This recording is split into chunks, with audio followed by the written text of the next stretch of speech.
한지호는 29세의 여성으로 경상남도 진주에 살고 있었다. 2년 전, 그녀는 3년간 지속된 무기력한 결혼 생활을 끝내고 이혼했다. 결혼 생활은 겉으로 보기에는 멀쩡했지만 실상은 허울 뿐인 관계였다. 두 사람은 가족 모임에서 처음 만났고 결혼 전에는 거의 교류가 없었다. 실질적으로 정략 결혼이나 다름없었고 지호는 아직 순진했다.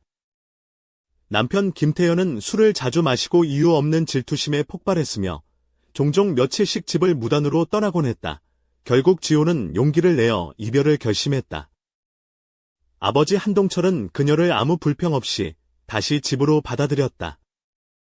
어머니는 이미 오래전에 세상을 떠났고 동생 한다희와 함께 세 사람이 살았다. 아버지는 전통적인 가장 이미지와는 거리가 멀었다. 오히려 요리를 함께하거나 가족을 영화관이나 진주성 산책에 데려가며 따뜻하고 다정한 모습을 보여주었다. 그는 언제나 너희가 행복하다면 내가 살아있는 한 아무 일도 일어나지 않을 거야라고 말했다. 다희는 지우가 집에 돌아온 지 얼마 지나지 않아 결혼을 약속했다. 그녀의 남자친구는 밝고 다정한 청년이었으며 가족 모두가 다희를 아끼고 사랑했다. 결혼식 준비로 분주한 날들이었지만 지호는 겉으로는 기쁨을 가장했으나 속으로는 이상한 질투와 공허함이 번져갔다. 가끔 혼자 방에 틀어박혀 울기도 하고 넓은 마당을 거닐며 태양의 따뜻한 온기만이 유일한 위안이었다. 그녀는 왜 자신은 다희처럼 순수하고 깨끗한 사랑을 경험하지 못했을까? 속상함에 마음이 아팠다. 다희의 결혼식이 끝나고 집은 조용해졌다. 다희가 신혼집으로 떠나고 나서 한동철과 지호는 좀 더 친밀하고 비밀스러운 일상을 되찾았다. 지호는 집안일을 도맡아 하며 아버지가 집에서 재택근무를 하는 동안 요리하고 청소하고 화초에 물을 주었다. 어느 날 지호가 안방에서 나온 순간 아버지는 부엌에서 커피를 내리며 다정한 미소를 지었다. 그 미소는 아버지답기도 하면서도 어딘가 모르게 애틋하고 은밀해 보였다. 어느 밤 거실에서 영화 감상을 하던 중 아버지의 전화가 울렸다. 전화는 아버지의 여동생 지호의 고모 한영이었다. 그녀는 경상북도 경주에 살고 있었고 남편이 도로 사고로 갑작스럽게 세상을 떠났다는 슬픈 소식을 전했다. 다음 날 지호와 아버지는 경주로 향해 고모를 위로했다. 고모 영희는 33세로 젊었고 남편을 잃은 슬픔에 지호에게 특히 의지했다.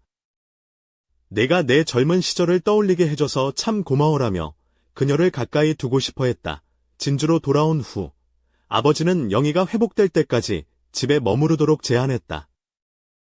그렇게 영희는 가족의 일원이 되었다. 두 여자는 마치 자매처럼 지내며 부엌에서 긴 대화를 나누고 서로 옷을 입어보며 웃음꽃을 피웠다.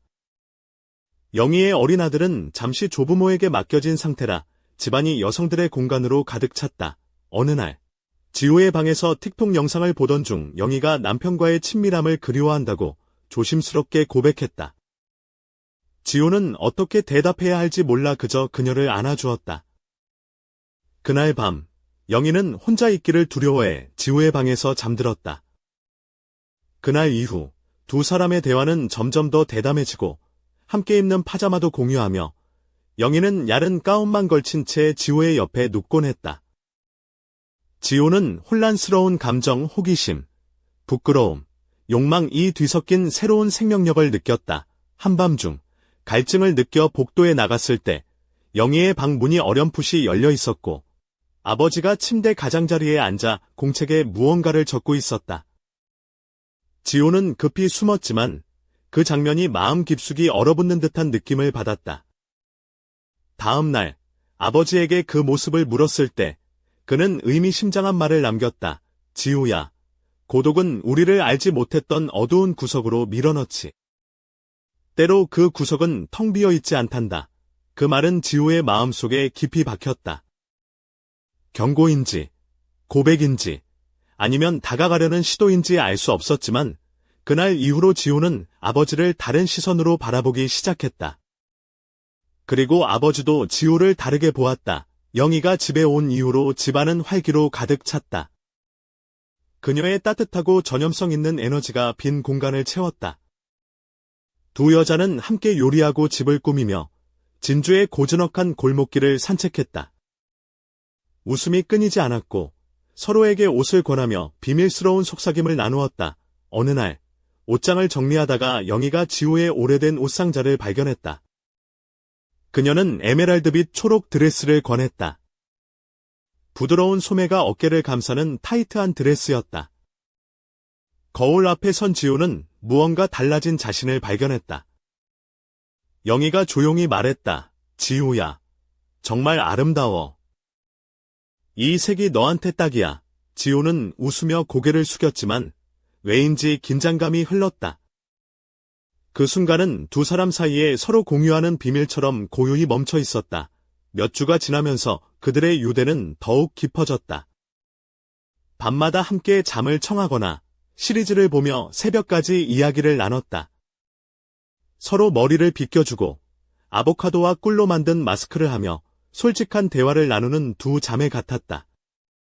아버지는 그들의 친밀함을 눈치채면서도 묵묵히 따뜻한 미소만 지었다. 한밤중 지우가 부엌에서 커피를 내리자 아버지가 조용히 말했다. 너희 둘은 마치 꿈에서 나온 것 같구나. 지우는 답하지 못했고 그의 말은 칭찬이자 고백처럼 느껴졌다. 그날 이후 집안 분위기는 미묘하게 달라졌다. 모두 조심스럽고 천천히 움직였으며 손길은 부드럽고 침묵은 길어졌다. 아침에 커피를 건네려다 손이 닿았고 두 사람의 시선이 맞닿았다. 지우는 얼굴이 달아올랐고 아버지는 미소만 지었다. 영희와 지우는 감정을 더 자주 이야기하며 어느 날 세탁을 하던 중 영희가 말했다. 가끔 너희에게 너무 익숙해지는 것 같아. 좋은 건지 나쁜 건지 모르겠어. 왜 나쁘다고 생각해? 지우가 물었다. 익숙해지면 이해할 수 없는 감정들이 시작되거든. 그 말은 지우의 마음에 깊이 남았다. 그날 밤 폭풍우가 진주를 강타했고 창문이 흔들렸다. 지우는 창문을 닫으러 나갔고 우연히 아버지를 마주쳤다. 두 사람은 비에 젖은 채 눈길을 마주쳤고 아버지는 자신의 스웨터를 벗어 지우에게 덮어주었다. 이런 날엔 혼자 있으면 안 돼. 혼자가 아니에요. 그 밤 지우는 잠을 제대로 이루지 못했다. 집안 곳곳의 소리들이 귀에 맴돌았고 새로운 감정의 땅을 조심스럽게 밟는 듯한 불안감이 가슴을 짓눌렀다. 새벽 부엌에서 커피를 준비하던 영희는 겨자색 가운을 입고 있었고 긴 머리가 어깨를 감쌌다. 지우는 오랫동안 알지 못했던 무언가를 느꼈다. 아버지는 집에 없었고 어느새 집안은 숨죽인 채 긴장감으로 가득했다. 낮에 돌아온 아버지는 새로 다림질한 셔츠를 입고 머리는 젖어 있었다. 영희는 그를 다정하게 안았고 세 사람은 마치 평범한 하루처럼 식사를 함께했다. 그러나 평범함은 가면일 뿐이었다. 그날 오후 영희는 지우를 따로 불러 말했다. 이 집은 더 이상 내 집이 아니야. 나도 이 이야기를 쓰는 사람이 아니고 증인이 되고 싶지 않아. 그녀는 조용히 한지우의 손을 잡았다. 눈물은 없었지만 슬픔이 가득했다. 며칠간 그녀는 시댁에 머물며 마음을 정리했다. 집은 조용해졌고 아버지는 고요한 기타와 볼레로 음악을 틀었다. 지우는 테라코타 톤의 가벼운 원피스를 입고 맨발로 방을 걸었다. 두 사람은 말없이 서로를 바라보았다. 지우가 조심스레 입을 열었다. 이건 내가 꿈꿨던 인생이 아니야. 하지만 더 이상 거짓말은 하고 싶지 않아. 그녀가 한 걸음 내디뎠다. 손길도 키스도 없었지만 어깨에 닿은 살짝의 접촉이 모든 걸 바꾸었다. 욕망은 부드럽게 숨 쉬었고 죄책감은 없었다. 오히려 오랜만에 느끼는 생명력 같았다. 다음 날 지우는 진주 시내의 작은 원룸을 구했다. 나무 냄새가 나는 창문 큰 집이었다. 이삿짐을 정리하던 밤 아버지가 상자를 들고 찾아왔다. 언제든 돌아올 곳이 필요하면 여기 있을 거야. 지우는 말없이 눈을 맞추며 미소 지었다. 책을 정리하다 발견한 봉투 안에는 짧은 쪽지가 있었다. 우리가 무엇이었든 이름은 필요 없고 기억만 있으면 된다. 그 순간 모든 것이 영원히 달라졌음을 알았다. 그리고 그날 밤, 집 앞 골목에서 누군가의 발걸음 소리가 멀어졌다가 가까워지는 듯한 미스터리가 시작되었다. 그 발걸음은 누굴 향하는 걸까? 진주 하늘에 떠있는 달빛처럼 아직 밝혀지지 않은 어둠이 기다리고 있었다. 진주의 따사로운 봄바람이 한지호의 새로운 시작을 부드럽게 감싸주고 있었다. 원룸 창문 너머로는 오래된 소나무가 바람에 살랑이며 고요한 음유를 만든다. 하지만 지호의 마음은 여전히 복잡했다. 아버지 한동철과 고모 한영이와 함께했던 시간들은 마치 꿈결 같았고 그 꿈에서 깨어난 지금은 낯선 현실과 마주하는 중이었다. 그날 아침, 지호는 창문 너머로 쏟아지는 햇살에 눈을 떴다. 부드러운 하늘색 블라우스에 흰 빛낸 팬츠를 입고 맨발로 바닥을 스치는 느낌이 상쾌했다. 머리는 자연스럽게 풀어져 어깨 위로 흘렀고 입술에는 연한 핑크빛 틴트가 살짝 번져 있었다. 그녀는 거울 앞에 서서 자신을 바라보았다. 새로운 나야. 이젠 진짜 나 자신으로 살아야지. 속으로 되뇌며 미소 지었다. 원룸 근처 골목길에는 오래된 카페가 하나 자리 잡고 있었다. 그곳은 벽돌벽에 나무 테이블과 의자가 놓인 작은 공간으로 진주 시민들 사이에선 비밀의 정원이라 불렸다. 지호는 그곳에 앉아 진한 아메리카노 한 잔을 마시며 지난 몇 달간의 일들을 정리하려 했다. 그런데 그때 카페 문이 열리며 한 남자가 들어왔다. 그는 키가 크고 깔끔하게 정돈된 검은 머리칼에 흰 셔츠 위에 카키색 트렌치코트를 걸치고 있었다. 이름은 김재현. 진주에서 작은 출판사를 운영하는 청년이었다. 안녕하세요. 여기 빈자리 있나요? 그가 부드럽게 물었다. 지호는 고개를 끄덕이며 미소 지었다. 네, 앉으세요. 이 카페는 처음이신가 봐요. 네, 친구 추천으로 왔는데 분위기가 참 좋아서요. 두 사람은 자연스레 대화를 나누기 시작했다.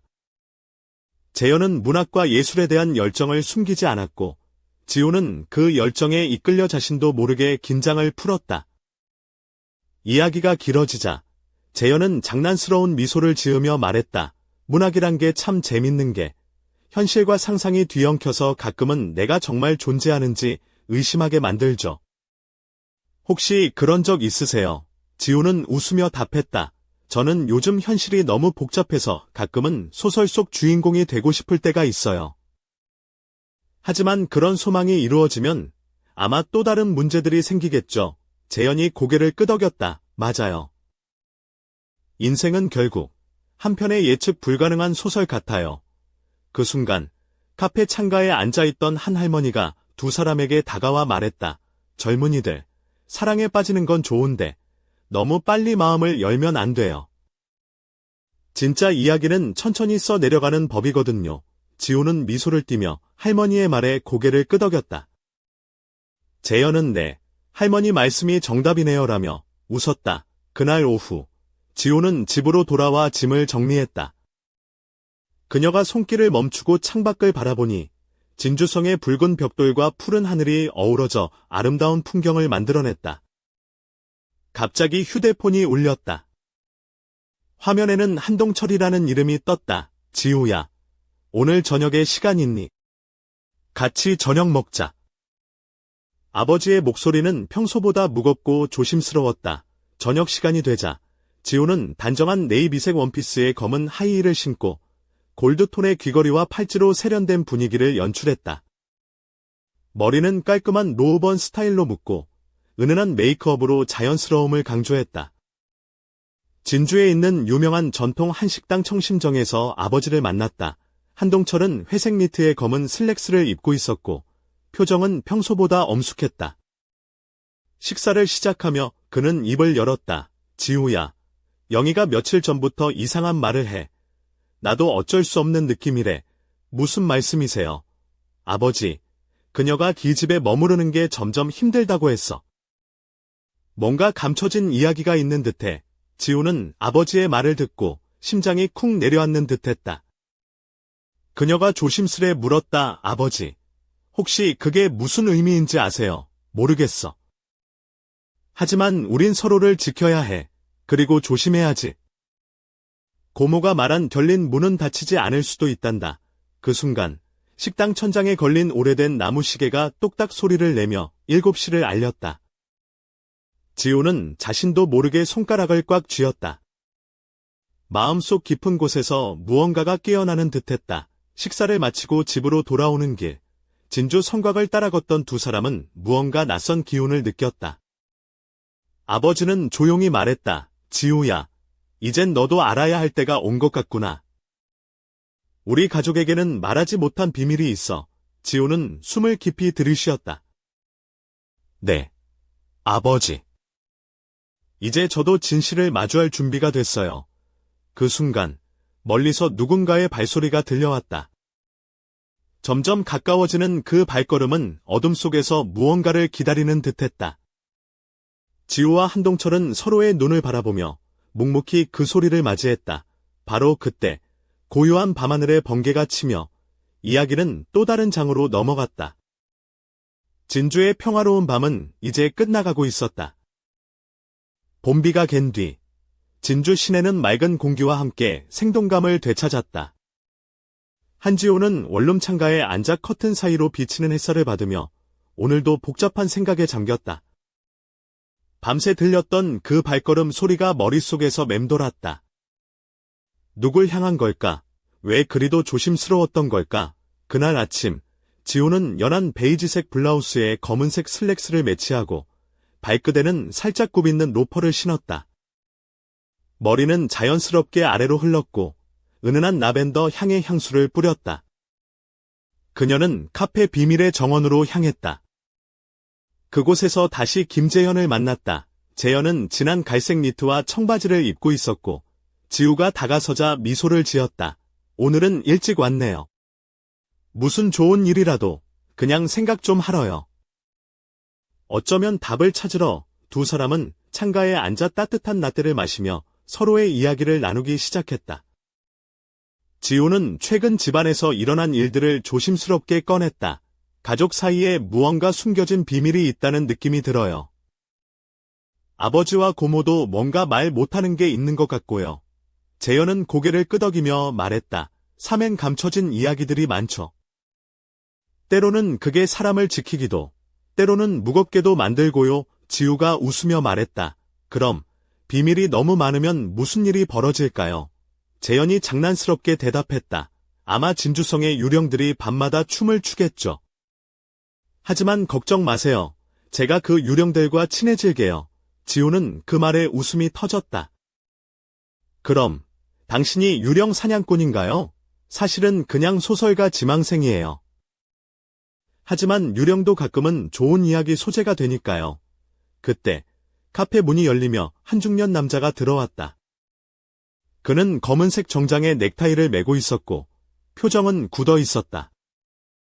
지호는 그를 힐끔 쳐다봤다. 순간 재현의 눈빛도 변했다. 저 사람 진주시청 직원이에요. 무슨 일로 왔을까요?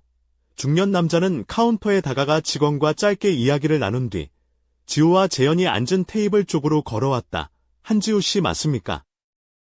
저는 진주시 문화재보호과의 박성민 과장입니다.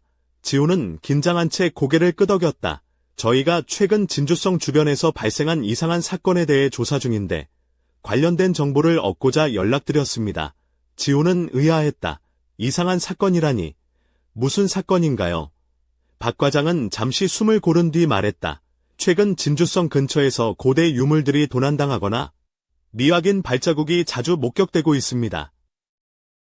그리고 이와 관련해 한동철 씨와 한영희 씨께서도 조사 대상에 포함되어 있죠.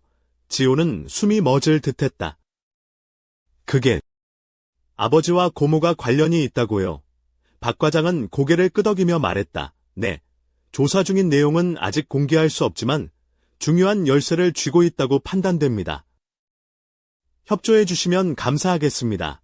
재현이 조용히 지호의 손을 잡았다. 괜찮아요. 함께 해결해봐요. 그날 저녁, 지호는 집으로 돌아와 아버지에게 이 사실을 전했다.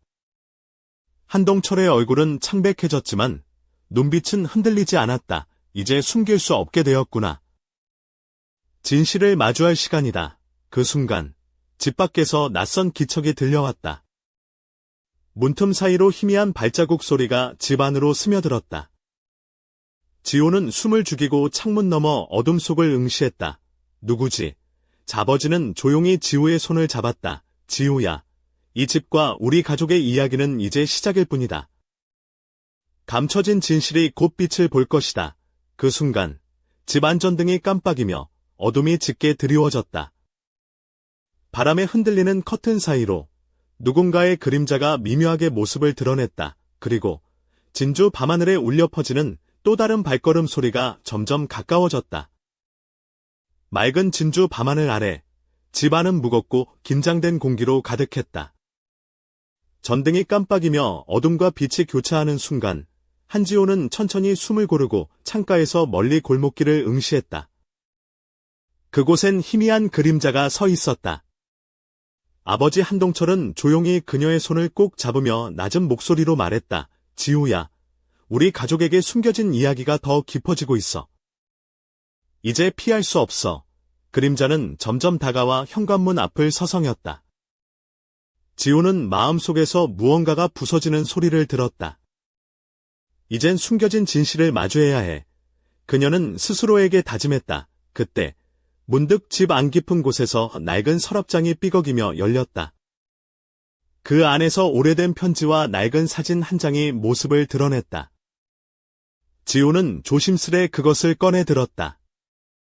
사진 속에는 젊은 시절의 한동철과 한영이가 환하게 웃고 있었고 그 뒤로 진주성의 낡은 성벽이 보였다. 편지 봉투에는 경이라는 이름이 적혀 있었다. 지우가 편지를 펼치자 잉크가 번진 글씨로 한 줄이 적혀 있었다. 이 집의 비밀은 사랑과 배신, 그리고 선택의 무게로 이루어져 있다. 진실을 아는 자만이 자유로울 수 있다. 그 순간 문밖에서 발걸음 소리가 멈추고 무거운 숨소리가 들려왔다. 아버지가 조용히 말했다. 누군가 우리를 지켜보고 있어. 준비해야 한다. 지호는 가슴이 두근거리며 몸을 일으켰다. 그러나 그때 고요함을 깨는 전화벨이 울렸다. 수화기를 든 지호는 떨리는 목소리로 받았다. 지호 씨, 저는 박성민입니다. 밤 늦게 연락드려 죄송하지만 중요한 정보가 있습니다. 지호는 숨을 고르며 말했다. 말씀해 주세요. 박 과장의 목소리는 긴박했다. 진주성 일대에서 발견된 미확인 유물은 단순한 도난 사건이 아닙니다. 그것은 우리 가족과 깊은 관련이 있습니다. 자세한 이야기는 직접 만나서 해야 합니다. 내일 진주시청에서 뵙죠. 전화가 끊기자 지호는 아버지와 고모를 바라보았다. 세 사람의 눈빛은 서로를 향해 묵직한 결의를 보냈다. 집안은 다시 한번 고요에 잠겼지만 바깥에서 들려오는 발걸음 소리는 점점 더 뚜렷해지고 있었다. 그날 밤 지호는 침대에 누워 천장을 바라보았다. 머릿속에는 가족의 비밀과 앞으로 마주할 진실이 뒤엉켰다. 문득 창문 너머로 누군가의 눈동자가 빛나는 듯했다. 그녀는 조용히 속삭였다. 이제 시작일 뿐이야. 진짜 이야기는 이제부터야. 그리고 진주 밤하늘 아래 미묘한 긴장감과 함께 새로운 장이 열리고 있었다. 죄송합니다만 요청하신 분량인 6천자에 맞추어 이야기를 작성하려면 상당한 분량이 필요합니다. 6천자 분량의 다음 이야기를 작성해 드리겠습니다. 맑은 봄비가 진주 골목길을 적시고 한지호는 원룸 창가에 앉아 차가운 커피잔을 손에 쥐고 있었다. 바깥을 내다보니 진주성의 붉은 벽돌과 푸른 하늘이 어우러져 고요한 풍경을 자아냈다. 하지만 그녀의 마음은 평온과는 거리가 멀었다. 며칠 전 집에서 들었던 의문의 발걸음 소리와 박성민 과장의 경고가 머릿속을 떠나지 않았다. 그날 아침 그녀는 연한 베이지색 블라우스에 검은 슬랙스를 매치하고 발끝에는 살짝 굽 있는 로퍼를 신었다. 머리는 자연스럽게 풀어져 어깨를 감싸고 있었고 은은한 라벤더 향수가 주변을 감돌았다. 그녀는 다시 비밀의 정원이라 불리는 카페로 향했다. 그곳에서 우연히 만난 김재현과의 대화가 그녀에게 큰 위안이 되었다. 재현은 진한 갈색 니트와 청바지를 입고 있었다. 그의 깊은 눈동자에는 문학과 인생에 대한 깊은 고민이 서려 있었다. 두 사람은 창가 자리에 앉아 따뜻한 라떼를 마시며 서로의 이야기를 나누기 시작했다. 최근에 무언가 이상한 일이 벌어지고 있어요. 가족 사이에 숨겨진 비밀 같기도 하고 무언가 감춰진 그림자가 있는 듯한 느낌이 들어요. 지우가 조심스럽게 말했다. 재현은 고개를 끄덕이며 답했다. 삶은 때로는 미로처럼 복잡하죠. 우리가 알지 못하는 것들이 너무 많아요. 하지만 그 미로를 헤쳐나가야만 진짜 나를 찾을 수 있어요. 그때 카페 문이 열리며 한 중년 남자가 들어왔다. 그는 검은색 정장에 넥타이를 메고 있었고 표정은 굳어 있었다. 지우는 그를 힐끔 쳐다보았다. 순간 재현의 눈빛도 변했다. 저 사람, 진주시청 문화재 보호과 박성민 과장이에요. 무슨 일로 왔을까요? 중년 남자는 카운터에서 직원과 짧게 이야기를 나눈 뒤 지우와 재현이 앉은 테이블 쪽으로 걸어왔다. 한지우 씨 맞습니까? 저는 진주시 문화재 보호과의 박성민입니다. 그의 목소리는 차분하지만 단호했다. 네, 저예요. 지우는 긴장한 목소리로 대답했다. 최근 진주성 인근에서 고대 유물 도난 및 미확인 발자국 목격 사건이 이어지고 있습니다. 이 사건과 관련해 한동철 씨와 한영희 씨께서도 조사 대상에 포함되어 있습니다. 지우는 숨이 멎는 듯했다. 아버지와 고모가 관련이 있다고요. 박 과장은 고개를 끄덕였다. 현재 조사 중인 내용은 아직 공개할 수 없지만 중요한 열쇠를 쥐고 있다고 판단됩니다. 협조 부탁드립니다. 재현이 조용히 지우의 손을 잡으며 말했다. 괜찮아요. 함께 헤쳐나가요. 그날 저녁, 지우는 집으로 돌아와 아버지에게 이 사실을 전했다. 한동철의 얼굴은 창백해졌지만 눈빛은 흔들리지 않았다. 이제 숨길 수 없게 되었구나. 진실과 마주할 시간이다. 그때 집 밖에서 낯선 기척이 들려왔다. 문틈 사이로 희미한 발자국 소리가 집 안으로 스며들었다. 지호는 숨을 죽이고 창문 너머 어둠 속을 응시했다. 누구지? 아버지가 조용히 지호의 손을 잡았다. 지호야, 이 집과 우리 가족의 이야기는 이제 시작일 뿐이다. 감춰진 진실이 곧 빛을 볼 것이다. 전등이 깜빡이며 어둠이 드리워진 집 안, 바람에 흔들리는 커튼 사이로 누군가의 그림자가 희미하게 모습을 드러냈다. 멀리서 들려온 발걸음 소리는 점점 가까워졌다. 지우와 한동철은 서로의 눈을 바라보며 묵묵히 그 소리를 맞이했다. 그날 밤, 지우는 침대에 누워 천장을 바라보았다. 문득 창문 너머로 누군가의 눈동자가 빛나는 듯했다. 그녀는 조용히 속삭였다. 이제 시작일 뿐이야. 진짜 이야기는 이제부터야. 다음 날 아침, 지호는 깊은 생각에 잠긴 채 원룸을 나섰다. 바람의 살랑이는 연초록 잎사귀들이 그녀의 마음을 어루만지는 듯했다. 진주성 근처에는 이미 경찰과 문화재 보호과 직원들이 분주히 움직이고 있었다. 그곳에서 박성민 과장을 다시 만난 지호는 물었다. 아버지와 고모는 어떤 관련이 있죠? 왜 그들이 조사 대상이 된 거죠? 박 과장은 잠시 눈을 감았다가 떴다. 한동철 씨와 한영희 씨는 진주성 인근에서 발견된 유물과 관련된 오래된 전설에 깊이 관여되어 있습니다. 그 전설은 가족과 사랑, 그리고 배신에 관한 이야기입니다. 그 유물이 중요한 열쇠가 될 수 있죠. 지호는 머릿속이 복잡해졌다. 그 전설이 뭔가요? 박 과장은 진지한 표정으로 대답했다. 진주성에는 잃어버린 사랑의 서약이라는 유물이 숨겨져 있다는 이야기가 있습니다. 그 유물을 찾는 자는 과거의 비밀을 마주하게 되고 그 진실은 가족의 운명을 바꿀 수 있죠. 지호는 조용히 말했다. 그럼 저희 가족이 그 비밀과 관련이 있다는 뜻인가요? 그렇습니다. 그리고 지금부터 당신과 가족의 선택이 매우 중요해질 것입니다. 그날 오후, 지호는 아버지와 고모를 찾아갔다. 집 안에서는 긴장감이 감돌았다. 고모 한영이는 크림색 실크 블라우스에 검은 정장 스커트를 입고 있었고 머리는 단정하게 올려 묶여 있었다. 아버지 한동철은 늘 그렇듯 차분했지만 눈빛에는 복잡한 감정이 얽혀 있었다. 지우야, 이젠 말할 때가 됐구나. 아버지가 입을 열었다. 우리가 숨겨온 비밀은 단순한 가족사가 아니야.